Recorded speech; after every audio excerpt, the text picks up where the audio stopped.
Hi everyone, Lisa Craddy here with Tegan and Mac, back again with another blog, and we're going to continue on with our parenting tips theme.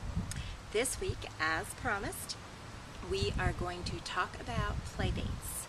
We're going to talk about the politics of playdates, which is something I never hear anybody talk about, but we all know that they're there, don't we?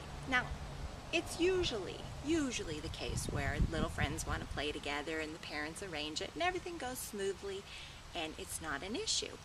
But what happens when your little girl really likes another little girl, but that little girl wants to play with somebody else, and you know, little girl drama, and you know what happens.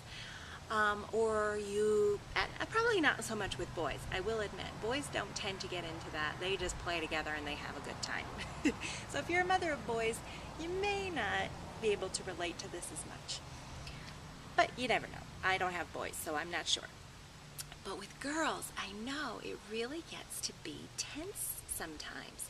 I have a little girl who finished the second grade. She's about to start third grade, Mackenzie. And sometimes I just don't know. I think to myself, were we like that when we were that age? Was there that much drama?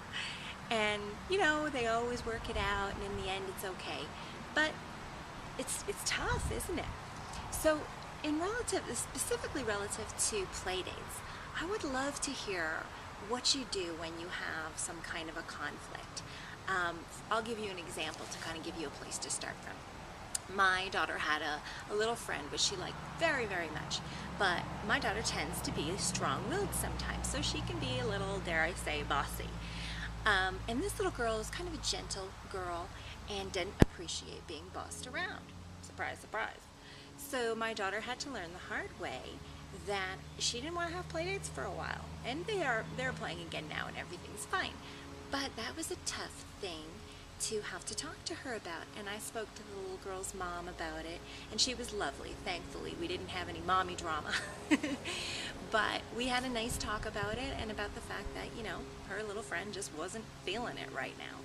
So I had to have a tough conversation with my daughter about how we treat people and how that has a direct effect on whether or not they want to be our friend, which actually turned out to be quite a blessing because I was able to have a great conversation with her about it, even though it was hard for her to hear. And she was sad, and she didn't always think that she did the things that she was accused of, quote unquote.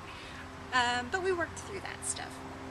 Eventually, this little girl was able to get over it, and they now have playdates and they have a great time together.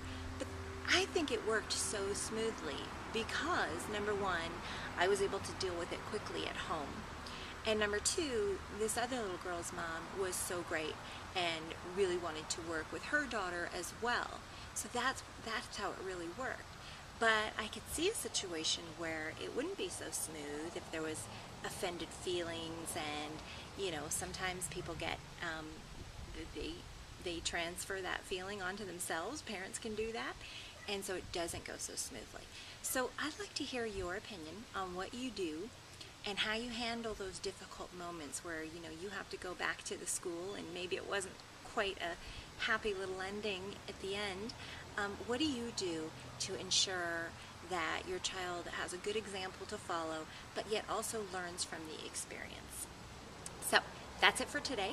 We're talking about Playdate Drama, and I would love to hear your experiences, even if you have funny stories to share, just to make us laugh.